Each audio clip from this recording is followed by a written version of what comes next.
सीतेशी जनी सीतेशी विसंबिशी निश्चयशी तुझ सांगे. निश्चयशी तुझ सांगे. तू जर इथे थांबला नाही, तुला गोवण्याचा प्रयत्न करतील, आमिष दाखवतील, आणि तू थोडं बाजूला गेलं, मग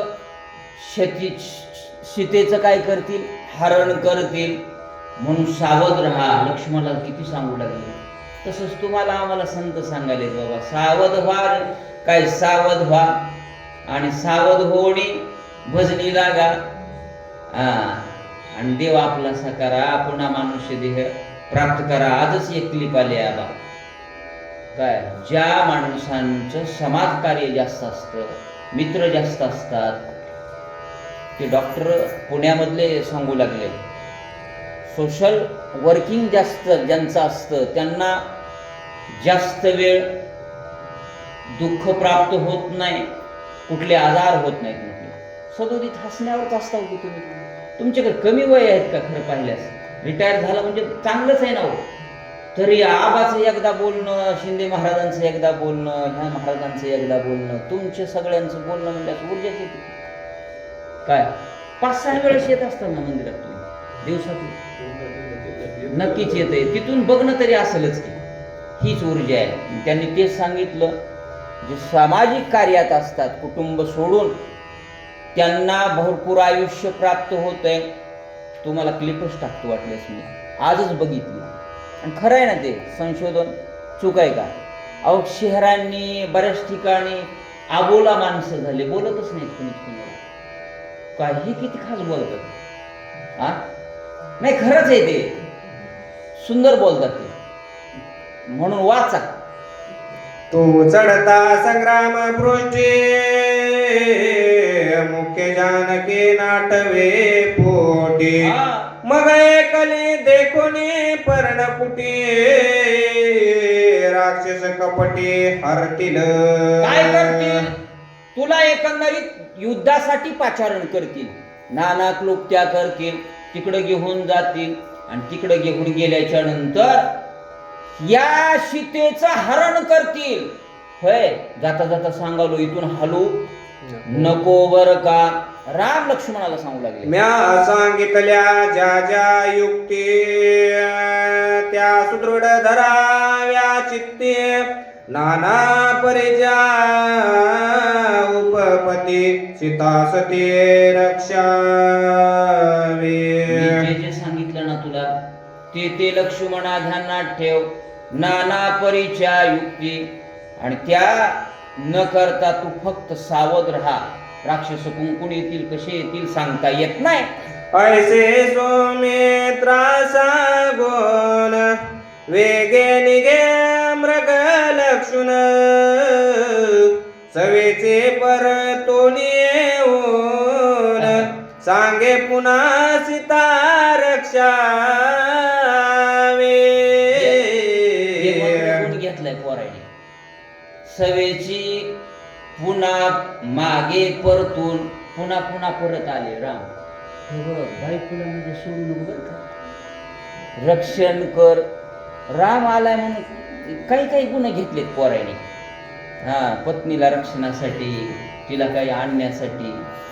राम पुन्हा पुन्हा म्हणत लक्ष्मणा जाऊ नको, धोका खाशील बर का. कितवर गेले तर परत येऊन सांगाले. सांगाव का देवानं? सांगू नये ना, विश्वास ठेवा ना भावावर. पण पुन्हा आले काय म्हणले, वारंवार करुणे नेम मृगवधार्थे निघे राम धनुष्यबाणाचा क्रम अतिसंभ्रम तद्वदी. पुन्हा पुन्हा सांगितलं लक्ष्मणाला, इथून हलू नको, ध्यानात ठेव, मायावी राक्षस असतात. पुन्हा मात्र राम निघाले कुठं? ज्या ठिकाणी मृग आहे त्या मृगाच्या पाठीमाग निघाले. काय करतात? श्रीराम देखुनी धनुष्य मुष्टी मृग पडके चकित दृष्टी सांडोनिया पंचवटे ओटा उटे पळतसे. बघितलं त्या माया मृगानं, मारीच मामान राम सज्ज झाले जाता. सांडोनिया पंचवटी आपण टणकन उडी टाकली पाहिजे. आता महाग येते का पत्नीचा हट्ट पूर्ण करायचा आहे ना. मग मृग पुढे गेला आणि राम आता त्याला मारण्यासाठी धावतायत. कुठं कुठं धावतात. शूर्पणखेचे नासिका छेदन तेथे मृगाचे आगमन येता देखुनी श्री रघुनंदन सवेग गमन तेने केले. मृगानं पाहिलं राम निघाले आणि त्या पंचवटीपासनं जिथं शूर्पणखेचं नाक कान कापलंय. नाशिकचं पंचवटी एरिया बघितला असेल ना तुम्ही. आता रहदारी झाली. पहिलं ते संगम होता नद्यांचा. गेला असाल ना तुम्ही. तिथं कोण आलंय. मृग आलाय. शूर्पणखेचे नाशिका त्या ठिकाणी मृग आला, थांबला. रामांनी बघितलं. बघितल्याबरोबर कुठं पुढे जाणार आहे मृग आता आहे का. राम देखोनी आदुरे मृग चाटे पाठीवरे तया स्थळा नाव चाटोरी गंगा तिरी अद्यापी. त्या ठिकाणी आला मृग शिंदे साहेब आणि आल्याच्या नंतर त्यानं माग पाठवून आपली पाठ चाटली त्या मारीच मामानं मृगानं. म्हणून त्या स्थळाला चाटोरी म्हणतात. आपल्या इथं आहे आमच्या गंगाखेडच्या चाटोरी बरं का. कदाचित आपण दंडकारण्यातच येतो पण तिथलं सांगितलंय ते. आता शूर्पणखेचं नाशिक कदाचित इथंही आला असेल. आपण मानायला काय हरकत. त्या स्थळा नाम चाटोरी. त्याला चाटोरी असं नाव ठेवलं आहे का. श्रीराम मुखचंद्र न्याहारे तया स्थळा नाव चांदोरे श्रीराम न्यावा भौत दुरे निगे झडकरे मृग वेगे. झडक पटकन पुढा मृग जाऊ लागला. रामांनी पाहिलं त्या मृगाला आणि मृगाला पाहिल्याच्या नंतर चांदोरी नावाचं गाव तिथं निर्माण झालं. नव्हे त्याला नाव पडलं. त्यानं बघितल्याबरोबर रामाने बघितल्याबरोबर ऐका. कहाडोने न्यावार गोवीर मृग पडकला मदमेश्वर दावळे दावणे श्रीरामचंद्र मृग पुढारा चालिला. पुढे गेल्याच्या नंतर मधमेश्वर असा आहे. मध्यमेश्वर मधमेश्वर तिथं त्यानं उडान घेतली. त्या ठिकाणाला गेला म्हणे तो मृग आणि म्हणून त्या ठिकाणाला हे नाव पडलं. मधमेश्वर नाव पडलं. आताही तिथं आहे. तुम्ही जर गेल्याच्या नंतर हे ठिकाण दिसतील तुम्हाला. दुर्यांतरावया पंचवटे मृग पळाला गंगा तटे श्रीराम दावे पाठोपाठी धनुष्य मुष्टी सजोने. रामाने धनुष्य सज्ज केलाय. मृग पुढं जाऊ लागला. त्याच्या माग राम जाऊ लागले आणि जात कुठं गेले. कोठे देतो दृष्टी भेटी कोठे पाहतान दिसे दृष्टी श्रीराम मृगाची न सांडी पाठी दृढ बाणाटी सज्जोनी. त्याच्या मागच आहेत पण कुठं दिसायचं. ते कसं होता मायावी मृग होता ना. कुठं दिसायचं नाही. कुठं दिसायचं. राम दिसालेत का बघायचं अगोदर. यालेत म्हटल्याच्या नंतर आणखी लुप्त व्हायचं. या पद्धतीचे कारण दूर न्यायचं आहे ना. इकडं हरण झालं पाहिजे सीतेचं. हे ना रावणानं सांगितलं होतं. मामा जवळ जमत नाही. दूर न्या रामाला. काय केलं मग. कोठे दिसे कोठे न दिसे कोठे उडे मृगविन्यासे श्रीराम धावे अति आवेशे बाण सपिच विधावया. बाण सपिच विंधावया. कुठं दिसायचं कुठं नाही दिसायचं. या पद्धतीचं मायावी मृग मारीच मामा करू लागला. राम जाऊ लागले. त्यांना माहित होतं ना. रामाला काही माहित नव्हतं का. पण इकडं हरण होईपर्यंत आपण हेच कार्य करायचंय. आणि तो पुढं जाऊ लागला. राम त्याच्या पाठीमागे जाऊ लागले. देखोने श्रीरामाचा बाण मृग वेगे सोडी ठिकाण त्या ठाया नाव ठाण सावधान अवधारा. रामाकडे बघायचं त्या मृगानं, पुन्हा पळायचं आणि हे पळत पळत तिथं काही त्या मृगानं थांबले ठाण, आणि त्याला नाव पडलं म्हणले नागठाण. त्याच्यापाशी आमच्या गंगाखेडपाशी नागठाण आहे, काय पिंपरीच्या जवळ इकडून नागठाण आहे नाही का. कदाचित तिथं आला असेल, ही गंगाच आहे ना सगळी, गोदावरीच आहे की आपले दंडकारणी. आपण दंडकार आहे, कदाचित तिथं आला असेल म्हणून त्याला नागठाण म्हणतात. किंवा तिथं असेल तर तिथंही आहे, पण नाही कशाला म्हणायचं, त्या गावामध्ये तेवढं साजरं केलं जातं. ऐका, प्रथम कुंकुम ठाण, मातुळ ठाण, नाग ठाण, बादाम ठाण, पाचवे ते भौम ठाण, मृग ठिकाण सोडितो. जायचं थांबायचं, त्या 5 ठिकाणी थांबला नाही का. बादाम ठाण असेल, नागठाण असेल, भौम ठाण असेल किंवा मातुळ ठाण असेल, या ठिकाणी थांबू लागले. त्याला नावं पडले, आजही ती गाव अस्तित्वात आहेत. नाथ महाराज सांगू लागले, मृग पाप छेदे श्रीराम राऊ, तो छिन्न पाप देह गाव, नेऊर विंधोनी पाडिला पहाव, तो नेऊर गाव तेथे पुढे गेले म्हणले. पुढे गेल्याच्या नंतर नेऊर, तिथं बहुतेक गणपती आहे का काहीतरी ठिकाण आहे, त्याला नेऊर गाव असं म्हणतात. आणि तो नेऊर गाव सुद्धा तिथं थांबले. आणि काय केलं मग, बाळ भेदले जिवारे, तो बाळ गाव गंगा तिरे, लक्ष्मणा धाव झडकरे, गिरा गजरे मृग पडेला. रामाने बाण मारल्याबरोबर कुठं मारला, त्या हरणाच्या कपाळावर, म्हणून त्याला भाळगाव म्हणतात. ते सुद्धा तिथं आहे. तिथं मृग पडला, पडल्याबरोबर त्या मायावी मृगानं आवाज दिला. कुणासारखा, रामाच्या आवाजासारखा, लक्ष्मणा धाव धाव. आणि हे आवाज कुठे गेला ऐका, लागता श्रीरामाचा बाण, करुणे सप्त पाळवुडान, मारीच सांडे निज प्राण, पाव लक्ष्मणा मनोने. आणि म्हणून ज्या ठिकाणी त्या मृगाला काय लागला, बाण लागला रामाचा, आणि बाण लागल्याबरोबर एवढा आवाज दिला, लक्ष्मणा धाव धाव. त्याचा उद्धार झाला ना. कुणाचा, मारीचाचा उद्धार झाला, रामाच्या हातानं मरण आलं. पण हे आवाज इकडं गेल्यामुळं कुणापर्यंत गेला, मारीच मावकर श्रीराम स्वरा सारिका स्वर, करुणे आक्रंदे दुस्तर दिन उत्तर ते ऐका.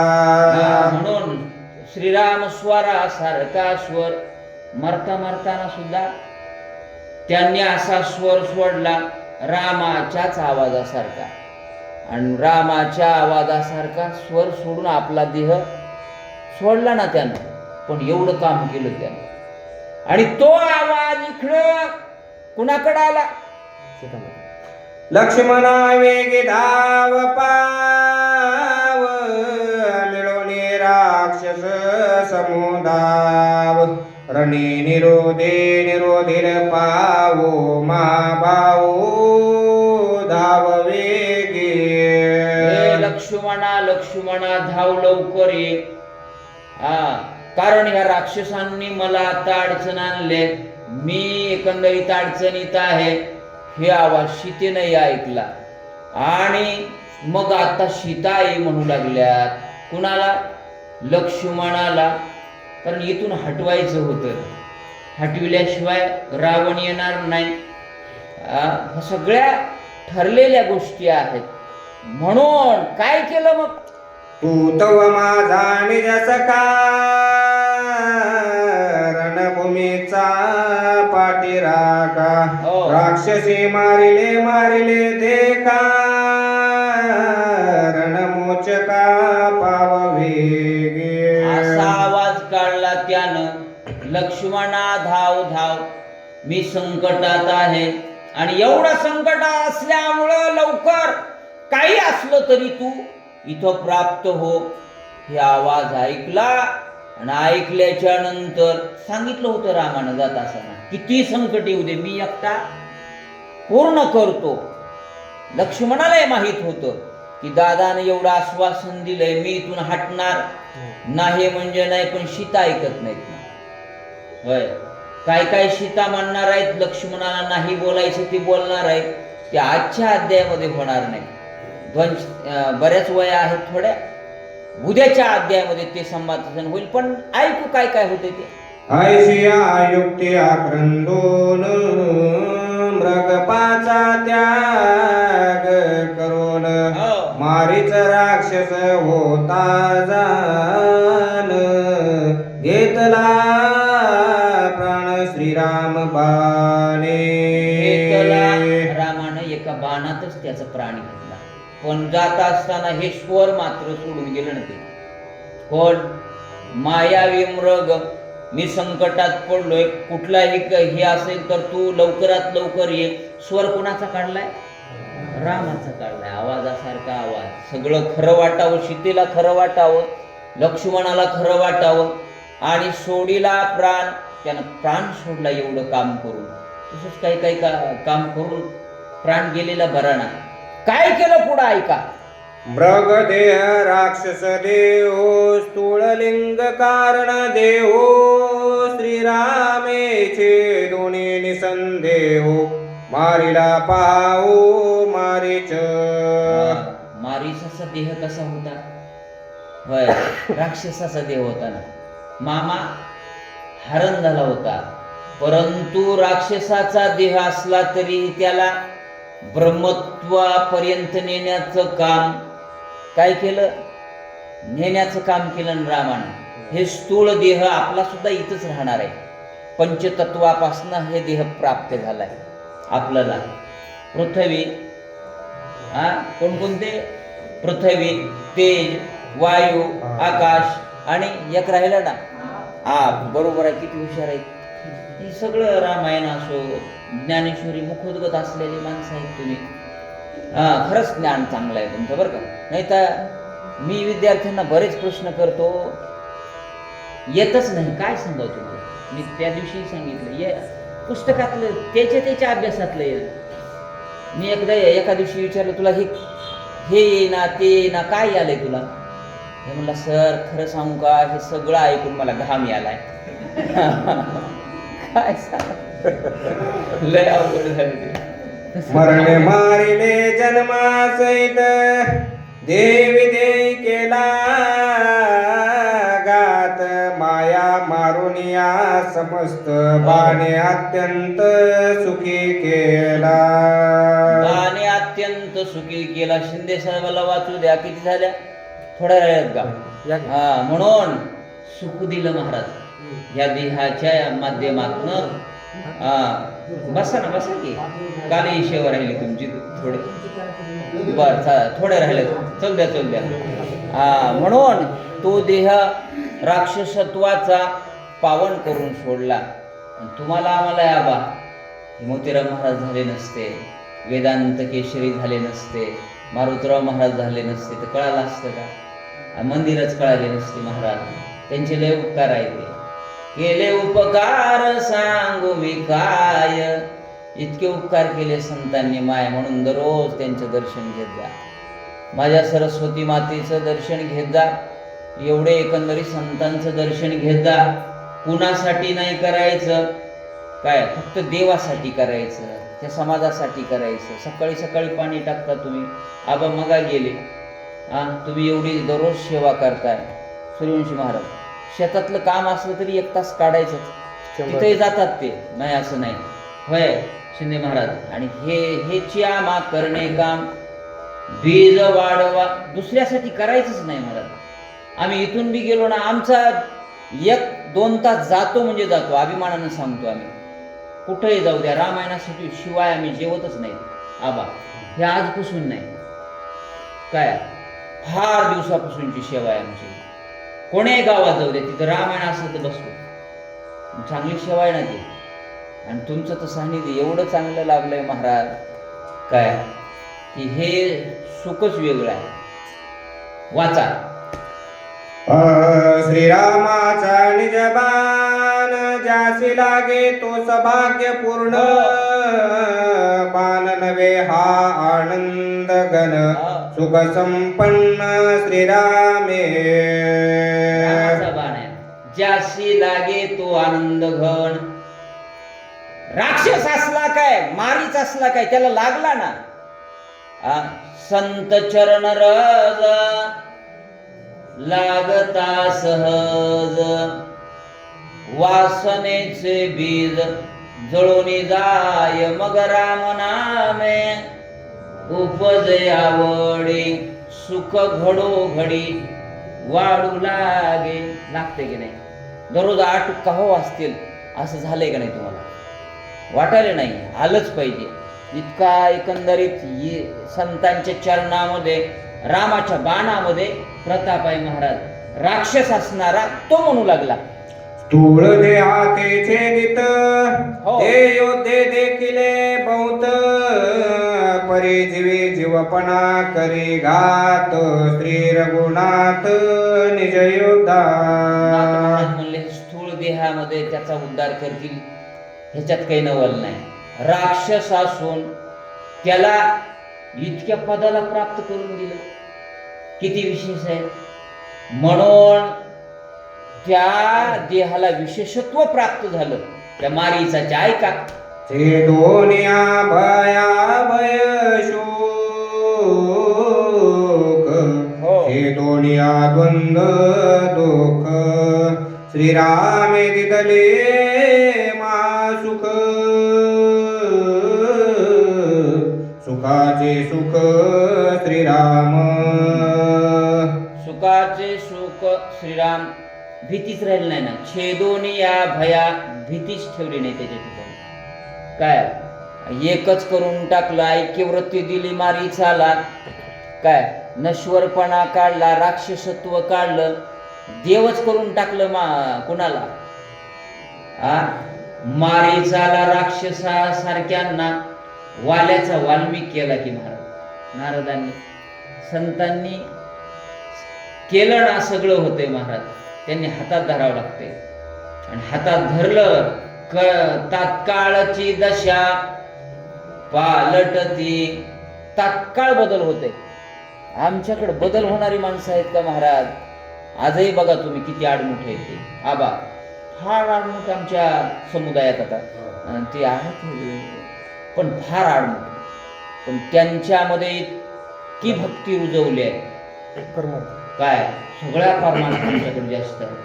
सगळ्या क्षेत्रात बघा, नोकरीला कोणत्याही क्षेत्रात, कुठल्याही याच्यामध्ये, का ह्या संतांनी हातात धरलं. आणि संतांनी हातात धरल्यामुळं डोंगर दऱ्यातला, कोपऱ्यातला माणूस इतक्या पदाला गेला की कुणाची कमाल आहे? संतांचीच आहे. तसं रामांनी केलं. मारीचाने नेम केला देख, श्रीराम बाणे पाविन सुख, ते रामे निदले आवश्यक, शत्रू सेवक समपदे. शत्रू असो की सेवक असो, सारखं देण्याचं काम राम करतो बरं का. तर त्याला शरण जावं लागतं, त्याची आराधना करावी लागते. आणि मग निंदेते ही वंद्य. त्यांनी केली का नाही? निंदा करण्यासारखी होती, पण वंद्य करून सोडले. एवढे रामाची ताकद आहे. जे सुख भोगिते सनकादिक, तेचे सुख मारीचास दे आवश्यक. बाप कृपाळू रघुकुळ टिळक, सुखदायक संग्रामी. सुखदायक तू आहे. देव सुखदायक आहे, सुखाचं सोलिव आहे. सर्व सुखाचे आदर बाप रखुमा देवीवर, सुखाचं सोलेवा ते सुख मारीचाला दिलं. या परी श्रीराम आपण मारीच मारिला बिंदोडी बाण धाव पावगा लक्ष्मण रघुनंदन साशंके. आणि मग त्याचा उद्धार केला. पण एवढं केल्याच्या नंतर रामाच्या मनामध्ये शंका आली. का? ह्या मारीचानं देह सोडताना धाव पावगा लक्ष्मणा हे म्हटला होता ना. मग राम म्हटले, अरे ह्याचा उद्धार केला मी, पण हे सोडून गेलं ना शब्द. काय करावं लागेल? लवकर आपण जावं लागेल. कुठं? पंचवटीला. हा विचार रामांनी केला. आणि काय केलं? मारीच्या क्रंदाची हाक दुमदुमिले तिने लोक हे सौमित्र दे कोणी देख देईल आवश्यक धावून येईल आवश्यक धावून. ही हाक माझ्या लक्ष्मणानं ऐकल्याच्या नंतर ते थांबणार. भावाला संकट आलंय म्हणून रामाला कळालं. राम मग काय म्हटले? धावणे आलिया लक्ष्मण अनर्थ होईल दारुण मागे येऊन रावण सीताहरण करील. सीताहरण करील. जर ही लक्ष्मणानं हाक ऐकली तर लक्ष्मण थांबणार नाही. मी जरी पुन्हा पुन्हा सांगितलं असलं तरीही थांबणार नाही. आणि ते इकडं आला की रावण करील सीताहरण. एवढा अनर्थ होणार आहे. लवकर जावं लागते. रामानं विचार केला. जरी लक्ष्मणानं येईल तत्वता तरे त्यासे राहून देईल सीता. बोल बोलेल उत्पादता ते त्रासता धाडील. जरी ते यायचा नाही म्हणला. पाच वय आहेत फक्त. आता आम्ही काही सोडणार नाही तेवढे. अध्याय संपालाय म्हणून ती जरी नाही आला तरीही राहून देईल सीता. सीता बोलेल. काय काय बोलेल? लक्ष्मणाला नाही ते बोलेल ना. मग हा तव मायावी मृग पूर्ण लक्ष योजिले विंधान धावण्यानुने लक्ष्मण सीताहरण साधावे. म्हणून एवढा अनर्थ होणार आहे. आपण लवकर गेलं पाहिजे. सीताहरण साधण्यासाठी रावण तयारच आहे. रामाच्या लक्षात आलं. काय केलं? ऐसे राक्षसी माया मत आपण जाणून समस्त विलंब करू नये. त्वरित रघुनाथ रिगोपाहे. त्वरित रघुनाथ रिगोपाहे म्हणले. विलंब केला तर अनर्थ होईल. लक्ष्मण इकडे येईल. सीतेचं हरण होईल. राम निघाले लवकर. जवाला नाही लक्ष्मण तव ते जावे. आपण विलंब करिताचे जाण सीता रावण हरिल. म्हणून रावण हरण्यापेक्षा विलंब करण्यापेक्षा आपणच गेलेलं बरं. रामांनी विचार केला. लक्ष्मणा धावणा नाही उठावटे तव टाकावे पंचवटी. ऐसे विचारुनी पोटी मग जग जेठी निगोपाहे. मग रामचंद्र प्रभू निघाले. लक्ष्मण येण्याच्या अगोदर आपण पंचवटीला गेलं पाहिजे हा विचार केला. आणि काय केला? ऐका. एका जनार्दनाय शरण श्रीराम मारीच मारिला पूर्ण धावण्या धावेल लक्ष्मण कथा विंदान अवतार. म्हणतात बाबा रामचंद्र प्रभूंच्या या हाकेला लक्ष्मण सुद्धा पंचवटी सोडून येणारच आहे. रामानं जरी गडबड केली तरी लक्ष्मणाला सीता बोलणार आहे ही कथा उद्याला होईल. माझ्या जनार्दन स्वामीला शरण जाऊन या अध्यायाची सांगता इथं झाली. नाथ महाराज म्हणतात. स्वस्ति श्री भावार्थ रामायण अरण्यकांडे कारटिकाय मारीची कपट मृगा वधू नाम चतुर्दशोऽध्याय. पुंडलीक वरदाय विठ्ठल श्री ज्ञानदेव तुकाराम रामकृष्ण.